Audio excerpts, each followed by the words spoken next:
الكريم أما بعد فأعوذ بالله من الشيطان الرجيم بسم الله الرحمن الرحيم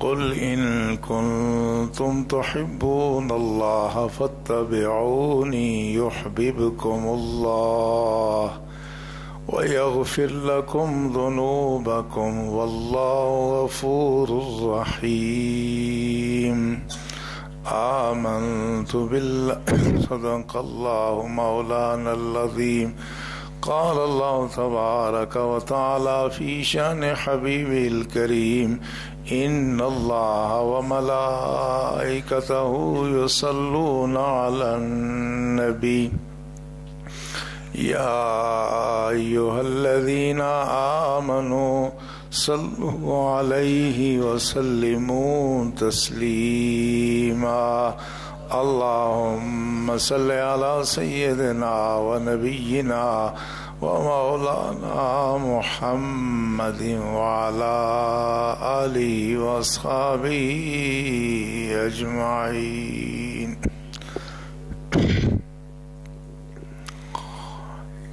نہایت عزت و تعظیم کے لائق برادران ملت،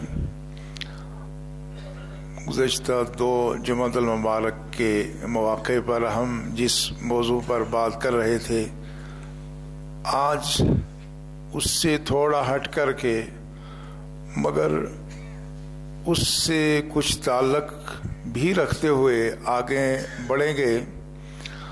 آج 28 سفر ہے اور 28 سفر سن 1034 کو سرزمین ہندوستان میں ایک ایسی عظیم شخصیت دنیا سے پردہ کر گئی جس کو مجدد الف ثانی کہا جاتا ہے، یعنی دوسرے 1000 سال کے وہ مجدد تھے. یہ بہت عظیم شخصیت کے مالک تھے. ان کی تعلیمات کی تذکرے کے کئی فوائد ہیں. حضرت شیخ مجدد الف ثانی، جن کا نام شیخ احمد سرہندی ہے، ان کے بارے میں ابوالکلام آزاد اپنی کتاب تذکرہ میں لکھتے ہیں کہ حضرت مجدد الف ثانی ہمارے ان اکابرین میں سے ہیں جن سے لوگوں کو عقیدت اور محبت تو بہت ہے، مگر ان کے کمالات اور ان کی خدمات کا علم لوگوں کو بہت کم ہے. اس لیے ان کی خدمات کے تذکرے سے بہت سارے فوائد مرتب ہوتے ہیں. ایک تو یہ کہ جس کا ہم نے پہلے ذکر کیا کہ ہمارے ہاں بددیانتی، حرام خوری اور جھوٹ بہت عام ہے. اس بیماری کا علاج بھی صوفیاء کے ہاں ہے، اس لیے کہ تصوف کی بنیاد ہی صدق مقال اور عقل حلال ہے. جس کا بول سچا نہ ہو، جس کے پیٹ میں حلال کا لقمہ نہ ہو، وہ کبھی صوفی نہیں ہو سکتا، وہ اللہ کا ولی کبھی نہیں ہو سکتا. اس لیے ان بیماریوں کا علاج اہل تصوف کے ہاں ہے. اس لیے اقبال کا جو مکالمہ ہوا عارف رومی سے، پیر رومی سے، جو تخیل میں ان کا مکالمہ ہوا، اس میں اقبال رومی سے یہی پوچھتے ہیں کہ مجھے علم و حکمت کا سراغ کیسے ملے؟ تو پیر رومی جواب دیتے ہیں، علم و حکمت زائد از نان حلال، عشق و رقت آید از نان حلال. کہ تم علم و حکمت کی بات پوچھتے ہو، علم و حکمت ہمیشہ حلال کے لقمے سے بڑھتی ہے، اور محبت اور عشق کی جو کیفیت ہے وہ جب تک پیٹ میں حلال کا نوالا نہ ہو یہ کیفیت پیدا نہیں ہو سکتی. تو لہٰذا ان بیماریوں کا علاج بھی اہل تصوف کے ہاں ہے. لیکن آج صورتحال یہ ہے کہ جس طرح ہر چیز میں کرپشن ہے، اس طرح تصوف میں بھی کرپشن ہو گئی. تصوف میں کرپشن کا مطلب کیا ہے کہ جس طرح آپ کو آج مارکیٹ میں کوئی 1 نمبر چیز نہیں ملتی، 2 نمبر، 3 نمبر، 4 نمبر، 5 نمبر، اس طرح تصوف میں بھی اب 2، 3، 4 نمبر کے صوفی آ گئے ہیں، اور اس کے تصوف کی وجہ سے بھی دین بدنام ہو رہا ہے، اور بدعملی بڑھ رہی ہے، بددیانتی بڑھ رہی ہے، جھوٹ بڑھ رہا ہے، حرام خوری بڑھ رہی ہے۔ اس لیے جب حضرت مجدد الف ثانی کی ہم تعلیمات کا ذکر کریں گے تو جو اصل تصوف ہے اس کا پتہ چل جائے گا کہ اصل صوفی ہوتا کون ہے، اور صوفیاء کی کردار کی عظمت کیا ہے، یہ چیزیں بھی انشاءاللہ واضح ہو جائیں گی۔ تو حضرت شیخ احمد سرہندی، جن کو مجدد الف ثانی کہا جاتا ہے، مجدد الف ثانی، ان کو سب سے پہلے علامہ عبدالحکیم سیالکوٹی، بہت بڑے عالم بر صغیر کے گزرے ہیں۔ علامہ عبدالحکیم سیالکوٹی کی عظمت کا یہ حال ہے کہ مغل بادشاہوں نے اس عظیم عالم دین کو 2 مرتبہ سونے میں تولا اور وہ سارا سونا غربا میں تقسیم کیا۔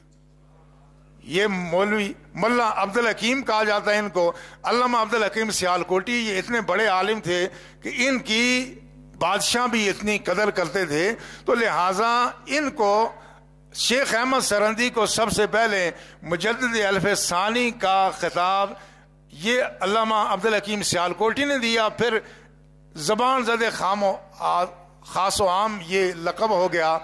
ان کا وطن معلوف یہ سرہند ہے، جو مشرقی پنجاب کی ریاست پٹیالہ کا ایک گاؤں تھا، یہ بعد میں شہر بنا، آپ کی ولادت یہاں ہوئی، اور حضرت مجدد الف ثانی کے آب و اجداد کو یہ خاصیت حاصل ہے کہ بر صغیر میں بت شکنی کا سہرا ان کے سر ہے۔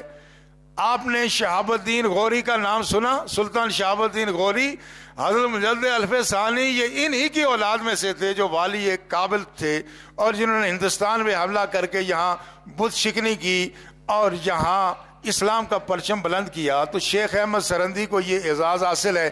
ان کے والد شیخ عبدالاحد وہ خود بڑے جید عالم تھے، اور انہوں نے ابتدائی تعلیم خود اپنے والد سے حاصل کی۔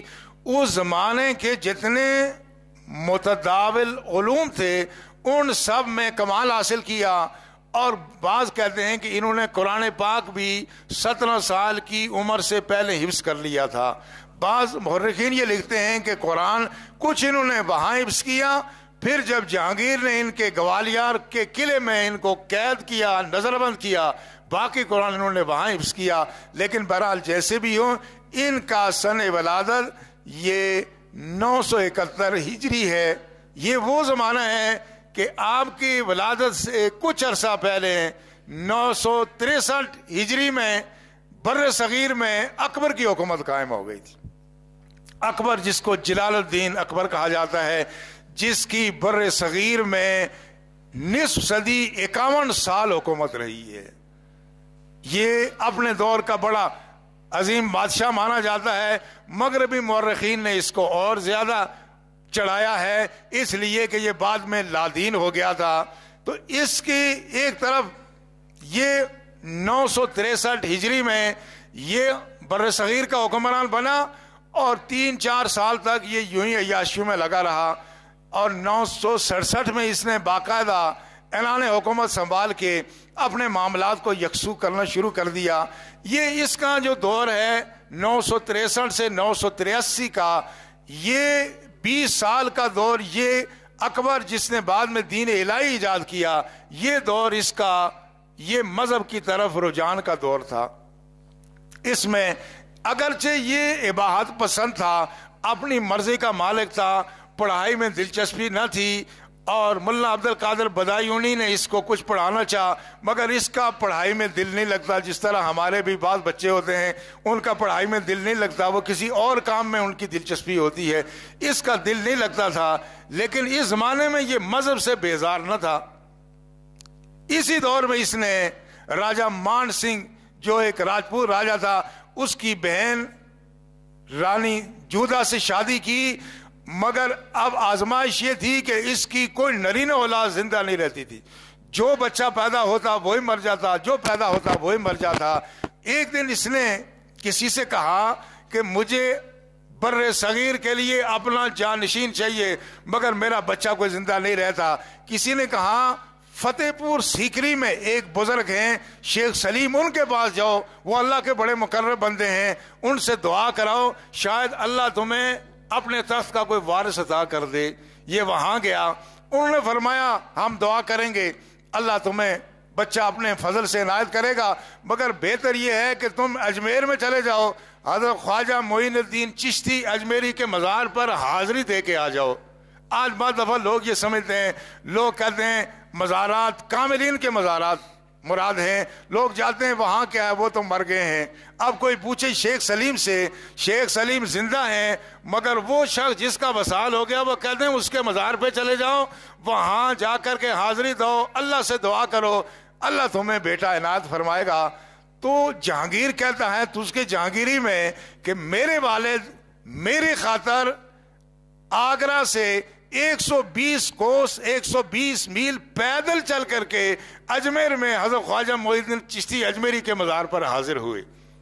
وہاں گیا، اکبر گیا، وہاں دعا کی، واپس آیا تو 2 سال کا عرصہ ابھی گزرا تھا، اللہ نے اس کو بیٹا عطا فرمایا۔ اس نے پھر اس کا نام شہزادہ سلیم رکھا۔ شہزادہ سلیم اس لیے رکھا کہ شیخ سلیم نے ہی اس کو وہ راستہ بتایا تھا، ان کی برکت کے طور پہ اس کا نام شہزادہ سلیم رکھا، جس کا نام بعد میں ابو المظفر جہانگیر پڑا۔ یہ وہی شخص تھا جو ایک اکبر میں جا کے دعا کی، اللہ نے اس کو بیٹا عطا فرمایا۔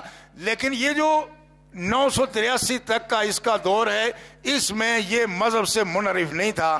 یہ جو اس کے بعد اگلا دور شروع ہوا، یہ علماء کے مناظرے کراتا، اور بدنصیبی یہ ہے کہ اس کو 2 ایسے عالم ملے جو عالم تو بہت بڑے تھے مگر وہ زاہد نہیں تھے، وہ صوفی نہ تھے۔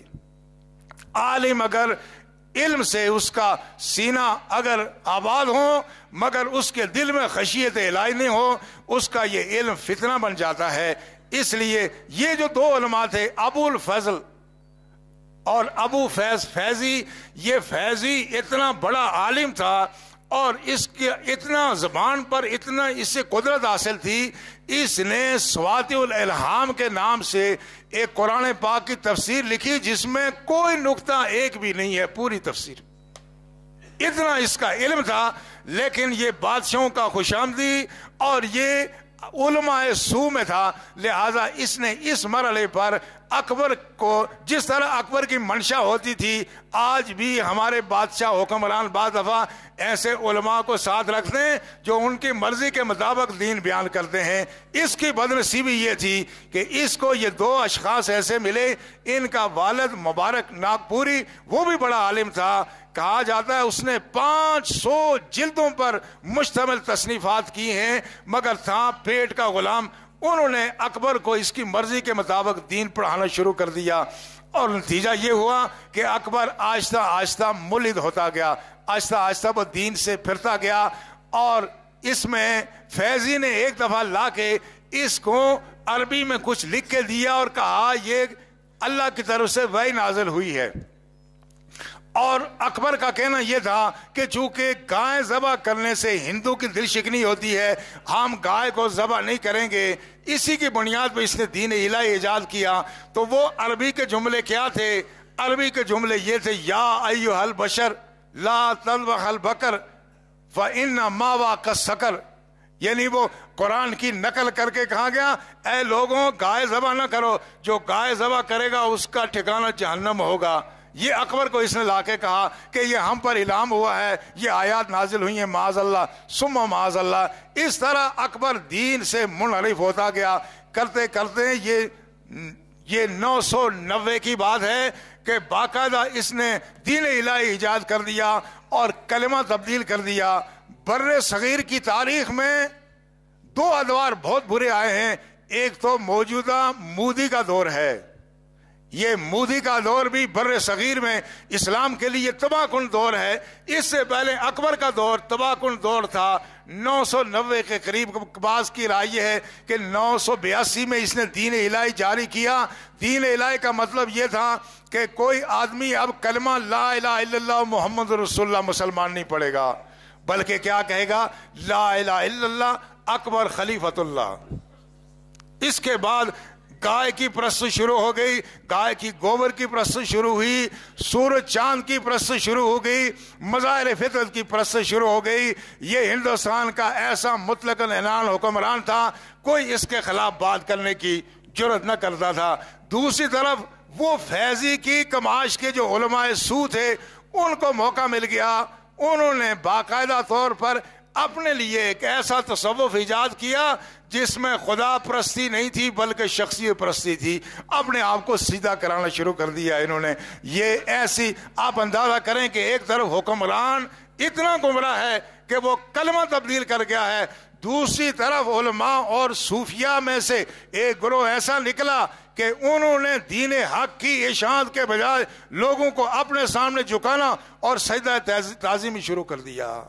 یہ کتنا برا وقت ہوگا، کتنا برا وقت تھا. لیکن اس برے وقت میں جس شخص نے ملت کی اس ناؤ کو، کشتی کو سنبھالا، وہ شیخ مجدد الف ثانی شیخ احمد سرندی تھے. یہ بادشاہ کے خلاف ڈٹ گئے، انہوں نے دین کی اصل تصویر پیش کی اور جا بجا تبلیغ و اشاعت کا سلسلہ جاری رہا. لیکن کبھی بھی اکبر کے ساتھ ان کا آمنا سامنا نہیں ہوا، چونکہ اکبر ان کو اپنے لیے کوئی خطرہ نہیں سمجھتا تھا. اس لیے یہ غالباً 1014 کی بات ہے جب اکبر مرا تو ایک بار بھی اس کی اکبر سے ملاقات نہیں ہوئی. یہ اپنا کام کرتے رہے، لوگوں کی اصلاح کرتے رہے، صوفیاء کی اصلاح کرتے رہے. تو جب اکبر مرا 1014 میں، اس کا بیٹا شہزادہ سلیم جو جہانگیر کے نام سے اب حکمران بنا، اب اس کے ساتھ بھی ان کا کوئی رابطہ نہیں ہے. اور کئی دفعہ ملنے کی اس نے خواہش کا اظہار کیا، یہ نہیں ملے. یہاں تک کہ 1028 14 سال گزر گئے اس کے اقتدار کو. تو اس کا جو وزیر تھا آصف دولہ، اس نے مشورہ دیا جہانگیر کو، کہا اس بر صغیر میں ایک ایسا درویش ہے جس کی لوگ انتہائی عزت کرتے ہیں اور اس کا اثر و رسوخ صرف ہندوستان میں نہیں ہے، افغانستان سے لے کر کے کابل، بخارا اور آذربائیجان تک لوگ اس کے مرید ہیں اور اس کے شاگرد ہیں، مخلص ہیں. یہ تمہارے اقتدار کے لیے بہت بڑا خطرہ ہے، لہذا تم اس کو بلا کر کے اس کو رام کر لو، تمہارے لیے خطرہ ٹل جائے گا. اس نے پھر آپ کو بلایا، ایلکارنس سے بلوایا گیا. لیکن جہانگیر کا بیٹا شاہجہان یہ آپ سے عقیدت رکھتا تھا. اس کو خطرہ یہ تھا کہ یہ نہ ہو کہ حضرت شیخ مجدد الف ثانی میرے باپ کے پاس آئیں، چونکہ میرا باپ مطلق العنان حکمران ہے، اس کو پوچھنے والا کوئی نہیں ہے. اور اس زمانے میں رواج یہ تھا کہ جو بھی بادشاہ کے سامنے آتا تھا وہ سجدہ تعظیمی بجا لاتا تھا. اس کو خطرہ یہ تھا کہ شیخ مجدد ایسے نہیں کریں گے، ایسا نہ ہو کہ میرا باپ ان کا سر قلم کرا دے. تو جب آپ راستے میں تشریف لا رہے تھے تو راستے میں ہی شاہجہان نے 2 علماء کو بھیجا، کتابیں دے کے بھیجا، کہ کہا کہ آپ شیخ مجدد الف ثانی کو یہ کہو کہ وہ میرے والد کے سامنے تعظیمی سجدہ کر لیں، باقی معاملات ہم خود ٹھیک کر لیں گے. جب علماء نے آپ کو قائل کرنے کی کوشش کی، آپ انکار ہو گئے، کہا سجدہ تعظیمی اس شریعت میں حرام ہے، لہذا میں کوئی حرام کام نہیں کر سکتا. جب آپ جہانگیر کے پاس آئے، اس کی صدوت، اس کے جاہ جلال کی کوئی پرواہ نہ کی، آپ نے کوئی سجدہ نہیں کیا، جھک کر کے سلام بھی نہیں کیا. سلام کر کے آپ بیٹھ کے. جہانگیر کو یہ بات بہت ناگوار گزری اور اس نے کہا کہ تم بڑے مغرور اور متکبر شخص ہو. آپ نے فرمایا نہیں، ہم متکبر نہیں ہیں، مگر ہم بادشاہوں کی خوشامد کرنے والے نہیں ہیں. سجدہ تعظیمی حرام ہے اور نہ میں سجدہ تعظیمی خود کرتا ہوں، نہ میں کسی کو اس کی اجازت دیتا ہوں. اقبال نے آپ کی یہ خوبی بیان کی ہے، کہا حاضر ہوا میں شیخ مجدد کی لحد پہ، وہ خاک کے ہے زیر فلک مطلع انوار. یہ وہ خاک کے ہے زیر فلک مطلع خاک مطلع انوار پر کا گردن نہ جھکی جس کے جہانگیر کے سامنے وہ ہند میں سرمایہ ملت کا نگہبان. وہ گردن نہ جھکی جس کی جہانگیر کے سامنے وہ ہند میں سرمایہ ملت کا نگہبان ہے. اور اقبال نے بھرپور خراج عقیدت پیش کیا کہ آپ کی گردن جہانگیر کے سامنے نہیں جھکی اور آپ نے اس ہند میں ملت کے سرمایہ کی نگہبانی کی. نتیجہ یہ ہوا کہ جہانگیر نے آپ کو گوالیار کے قلعے میں آپ کو وہاں محبوس کرا دیا. 1 سال آپ وہاں رہے, 1 سال تک وہاں رہے. لیکن پریچنگ آف اسلام میں آرڈنل یہ لکھتا ہے کہ وہاں جب آپ قید رہے تو قید کے عالم میں سینکڑوں غیر مسلموں کو آپ نے وہاں مسلمان کر دیا. تبلیغ کا سلسلہ جاری رہا, تسلسل کے ساتھ جاری رہا. 1 سال قید کرنے کے بعد پھر جہانگیر نے کہا اب آپ ہمارے لشکر کے ساتھ سفر میں رہیں گے. آپ لشکر کے ساتھ سفر میں رہے اور اس طرح سے لشکر میں آپ تبلیغ کرتے رہے. آپ کی کوششوں سے پھر وہ سارا سلسلہ تبدیل ہو گیا.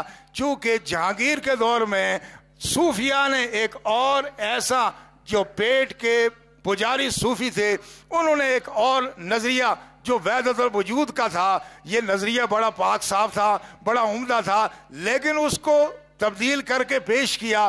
نظریہ وحدت الوجود یہ پیش کیا کہ رام اور رحیم میں کوئی فرق نہیں ہے, مندر اور مسجد ایک طرح سے ہے اور ہر جگہ خدا ہے. لہذا تم مندر میں جاؤ, گرجے میں جاؤ, مسجد میں جاؤ, جہاں جاؤ گے وہاں خدا ہی خدا ہے. یہ ایک بڑا گمراہ کن نظریہ تھا. آج ہمارے ہاں بھی میں نے کئی محفل میں پڑھے لکھے لوگوں کو سنا, وہ کہتے تھے رام اور رحیم ایک چیز ہے. یعنی ہندو کہتا ہے رام, ہم کہتے ہیں رحیم.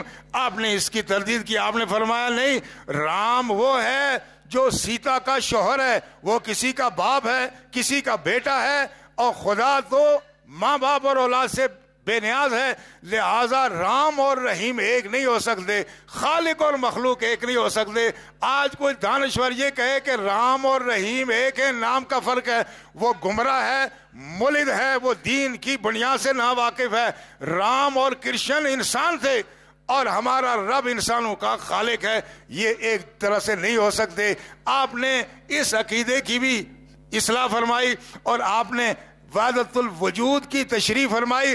اور آپ نے ابن عربی چونکہ وحدت الوجود کے قائل تھے, مگر آپ نے ان کی تردید اس انداز میں نہیں کی کہ ان کے بارے میں کوئی بدگمانی پیدا ہو. آپ نے فرمایا ابن عربی کا موقف یہ تھا کہ خدا کامل ہے, باقی ساری مخلوق ناقص ہے. خدا واجب الوجود ہے, مخلوق وہ ممکن الوجود ہے. لہذا خالق اور مخلوق میں کوئی چیز ایسی مشترک نہیں ہے. آپ نے فرمایا اصل وحدت الشہود ہے. شہود کا مطلب کیا ہے؟ آپ کہتے ہیں کہ صوفیاء کو بعض دفعہ جہاں وہ دیکھتے ہیں ایک مقام ایسا آتا ہے, صوفی اپنے تصفیہ باطن سے جب دیکھتا ہے اس کو ہر جگہ خدا کی عظمت کے جلوے نظر آتے ہیں. آپ فرماتے ہیں میں بھی اس منزل سے گزرا, پھر میں وحدت الشہود کی منزل پر پہنچا, وہاں میں نے یہ ملاحظہ کیا کہ مخلوق میں کوئی بھی چیز ایسی نہیں ہے جس کی خدا کے ساتھ کوئی یکسانی نہیں ہو. وہ بے نیاز ہے, وہ واجب الوجود ہے, وہ پاک صاف ہے, وہ اتنا عظمت کا مالک ہے کہ کوئی مخلوق عظمت میں وہ اس کی عظمت کا کبھی نہیں پہنچ سکتی. لہذا آپ نے فرمایا کہ اصل نظریہ وحدت الشہود ہے. اور پھر یہ جو درمیان کی بات تھی کہ اس زمانے میں صوفیہ یہ کہتے تھے شریعت اور ہے, طریقت اور ہے. آج بھی ایسے کہا جاتا ہے. آج بھی جاہل صوفی کیا کہتے ہیں؟ وہ کہتے ہیں یار یہ مولویوں کی باتیں ہیں, یہ ہم معرفت والے لوگ ہیں, ہم کلندر ہیں, ہم صوفی ہیں, ہم اللہ کے ولی ہیں, لہذا شریعت اور چیز ہے اور طریقت اور چیز ہے.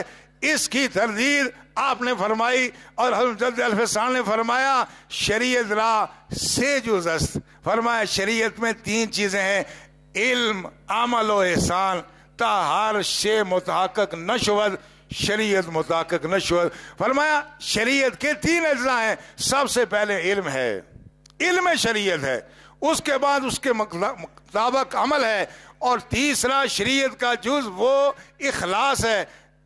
صوفی میں اور عام عالم میں فرق کیا ہوتا ہے؟ یہ نہیں کہ صوفی جاہل ہوتا ہے اور دوسرا جو پڑھا ہو وہ مولوی ہے، جو جاہل ہو وہ صوفی ہے. نہیں، یہ گمراہ کن نظریہ ہے. صوفی وہ شخص ہے کہ جس کے سینے میں علم نبوت کا نور چمک رہا ہو. جس کے سینے میں نبوت کا نور نہیں ہے وہ کبھی صوفی نہیں ہو سکتا. پہلی شرط یہ ہے، مگر یہی نہیں کہ علم ہے اس کے ساتھ عمل بھی ہو. جو آدمی جو اس کے سینے میں جو علم ہے اس کے مطابق عمل ہو، میں عمل ہی کافی نہیں ہے. تیسرا اس کا عام جز اخلاص ہے. ایک آدمی میں علم بھی ہے، عمل بھی ہے، وہ قال اللہ قال رسول بھی کرتا ہے، وہ کتابوں کا مصنف بھی ہے، پڑھاتا بھی ہے، پڑھتا بھی ہے، نمازوں کا پابند ہے، روزوں کا پابند ہے، مگر اس کی نیت میں اخلاص نہیں ہے. نیت میں اخلاص نہیں ہے، وہ بھی صوفی نہیں ہو سکتا. آپ نے فرمایا یہ شریعت کے 3 اجزاء ہیں، علم ہے، عمل ہے، احسان ہے. لہذا جس کے پاس علم شریعت نہیں ہے وہ صوفی نہیں ہو سکتا. علم شریعت ہے اس کا عامل نہیں ہے پھر صوفی نہیں ہو سکتا. علم شریعت بھی ہے، عمل بھی کرتا ہے، مگر اخلاص کی دولت سے محروم ہے، پھر بھی وہ ولی نہیں ہو سکتا، وہ کبھی بھی صوفی نہیں ہو سکتا. آپ کی ان تعلیمات کا اثر یہ ہوا کہ وہ جتنا غبار تھا شریعت پر، جو غبار پڑا تھا وہ آہستہ آہستہ ختم ہو گیا.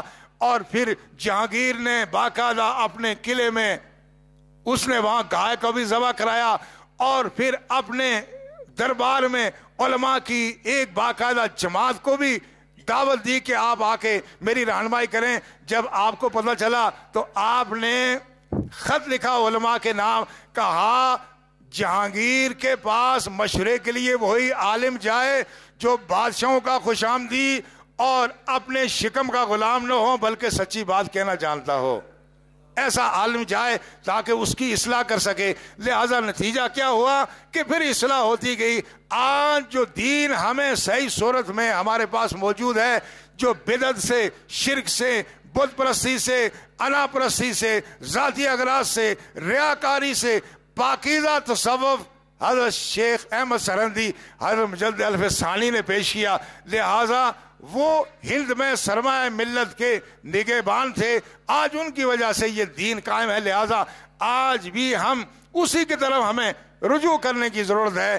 آج کسب حلال کی ضرورت ہے، صدق مقال کی ضرورت ہے، اور شریعت کے علم کی ضرورت بھی ہے، اور اخلاص کی بھی ضرورت ہے. اس سے ہٹ کے اگر کوئی آدمی، آپ اندازہ کریں کہ کوئی شخص جو ہمارا جسمانی امراض کا علاج کرتا ہے، آپ کو پتہ ہے یہ ڈاکٹر صاحب ہیں بھی بڑے ماہر، اسپیشلسٹ بھی ہیں، اور اپنا نالج بھی بڑا اچھا رکھتے ہیں، تجربہ بھی بہت ہے، مگر لالچی ہیں. تو کیا آپ ایسے ڈاکٹر سے الگ ہونے کی کوشش نہیں کریں گے؟ یہ کوشش کریں گے نا کہ ٹھیک ہے ڈاکٹر بڑا اچھا، مگر اس کا فلاں پروجیکٹ ادھورا ہے وہ پورا کرنا ہے، یہ نو میری جیب سے ہی پورا کر لیں. یہی ہوتا ہے. آج ہم ڈاکٹر صاحبان کے بارے میں اگر پتہ ہو فلاں ڈاکٹر لالچی ہے، جتنا اچھا ڈاکٹروں میں کوشش کرتے ہیں اس کے پاس نہ ہی جائیں. اور میں ایک دفعہ ایک ڈاکٹر کے پاس چلا گیا، جو ہی اس سے ملا پنڈی میں، اور ماشاءاللہ ایسی صوفیانہ باتیں کرتا تھا، میں بڑا متاثر ہو گیا. اس نے پہلے میری جیب خالی کی، پھر میرے ایک بیٹے کی خالی کی، پھر دوسرے کی خالی کی. تو اس کے بعد ہم نے کہا بھائی اپنے ڈیزل پیٹرول کے پیسے بچا کے بھاگو، ورنہ یہ سب کی جیبیں خالی کرے گا. ڈاکٹر بڑا اچھا تھا، لیکن اس میں یہ ایک نقص تھا. اس لیے میرے اہل ایمان، آج بھی اگر کوئی شخص، کوئی عالم بھی ہو اور کوئی شخص کتنا بڑا صوفی بھی کہلائے اپنے آپ کو، مگر اس کے پاس جائیں تو اس کے پاس آخرت کی یاد نہ ہو، دنیا ہی دنیا ہو، تو سمجھ لو یہ دنیا کا غلام ہے. یہ سمجھ لو کہ یہ دنیا کا طالب ہے، یہ آپ کے دل سے آخرت کی یاد نکال دے گا، آپ کے دل کو آخرت کی یاد سے خالی کر دے گا. ایسا صوفی، ایسا پیر، ایسا عالم کسی کام کا نہیں ہے جس کے پاس جائیں تو آدمی کے دل کو خدا کی یاد کی لذت محسوس نہ ہو. رسول اللہ نے فرمایا الا اخبرکم بخیارکم، اے لوگوں میں تمہیں نہ بتاؤں کہ اچھے لوگ کون ہیں؟